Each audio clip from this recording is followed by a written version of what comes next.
Hello and welcome to Lofty Pursuits and Public Displays of Confection in Tallahassee, Florida.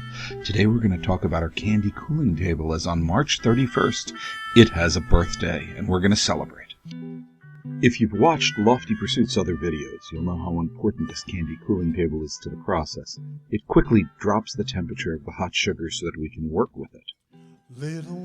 The sugar is still hot here, hot enough to boil out the water and the food coloring I'm adding, but the table is going to be dropping the temperature of the sugar tremendously, and this makes this a unique piece of hardware for us.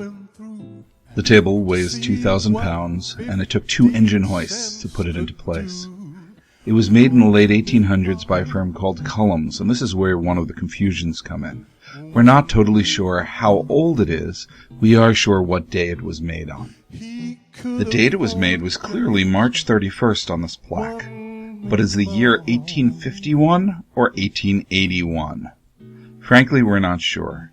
It is patented, but the patent office doesn't clearly file the patents before a certain time period, and we've been having trouble finding the actual patent for this table. We found later models made by the same person, and if you read the text of this video, I'll give you some clues. If somebody can go on the search and do better than us and find the actual patent for this table, we'll be quite thankful. Before I finish editing this video, I hope to restore the plaque and maybe we can see the information better. The table itself is pretty amazing in its design. It's a hollow chamber, and down the center of the hollow chamber there is basically a long bronze water sprinkler that sprays water on the underside of the table to keep it cool quickly. We have a recirculating water system here. I learned a lot about plumbing from this, including that pipes were not at a standardized size until around the turn of the century. Yep, non-standard plumbing is hard to attach to. When you receive this table, if you bought it new, it would have come without legs. The legs would have been purchased separately and fabricated locally. I've always enjoyed the very fine patina on the surface of the table. When I think about how many other candy makers have made candy on this table, and how many people have been made happy with products that have been made off this table, it lets me feel like I'm a part of history. And that's one of the reasons I work to preserve it here at Lofty Pursuits. At a certain point, I don't know if it matters whether it's 135 years old or if the table is 165 years old. In any event, we know March 31st is its birthday, and this year we're making candy on it in the shape of a tiny birthday cake for everyone to enjoy to celebrate the birthday of our candy cooling table. And now we're using the table for what it does best, averaging the temperatures of the molten candy and making it all the same consistency so we can go on to the next stage and make the candy itself.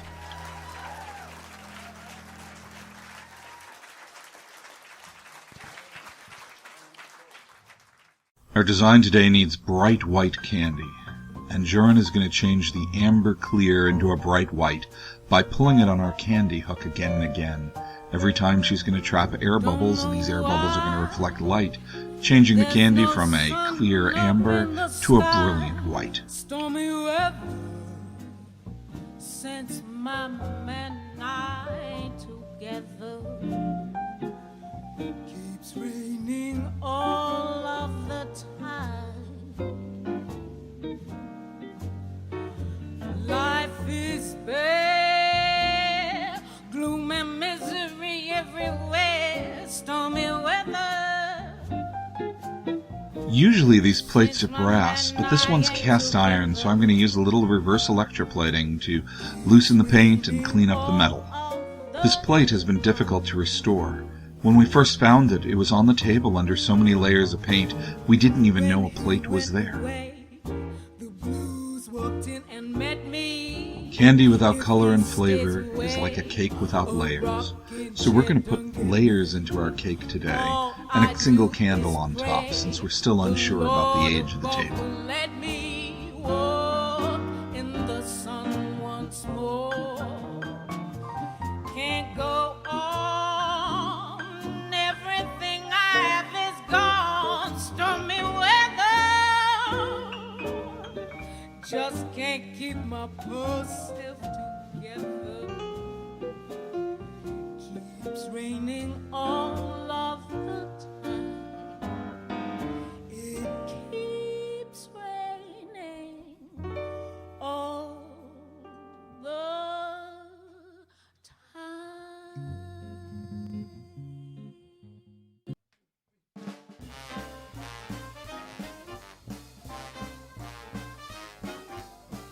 As I continue to edit this video, I continue to restore this plate.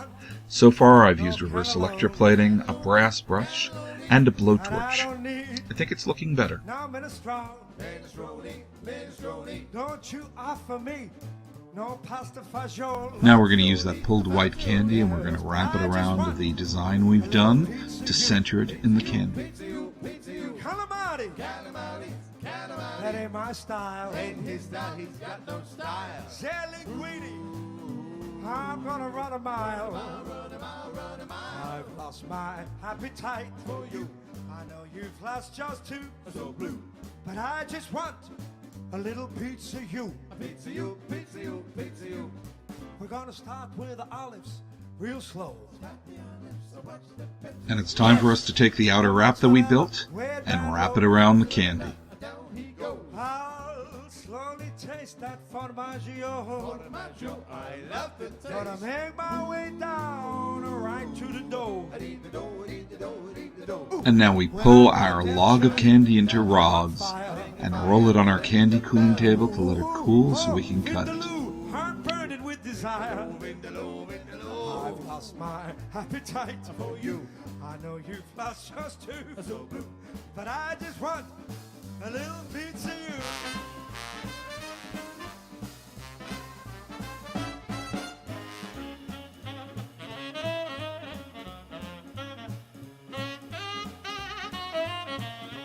When I make these videos, people always ask about the flavor.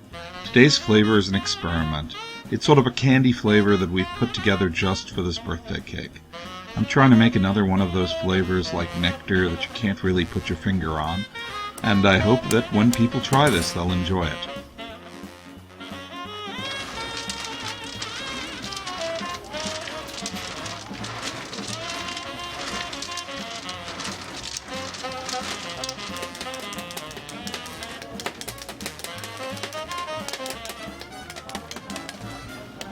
I'm gonna work with a pizza just for fun.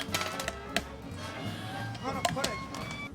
I'm very happy with the restoration, but it showed something that was a surprise to me. That wasn't a 8, it wasn't a 5, it was a 9. It was 1891 and the candy table's 125 years old on the 31st. It's fun to find things like this when you do restorations. If you stuck around for this, I wanted to show you something else. When we pull the candy, we can pull it almost as small as we want and the image remains. Here's a tiny piece I pulled next to one of our normal size pieces. The tiny cake is still there in the middle. I hope you enjoyed this video. If you did, please subscribe to us here on YouTube, like us on Facebook, or just go to www.pd.net and you can order some of this candy for yourself. If you ever come to Tallahassee, you can visit us in person like these folks have. Thanks for coming by. We appreciate it always.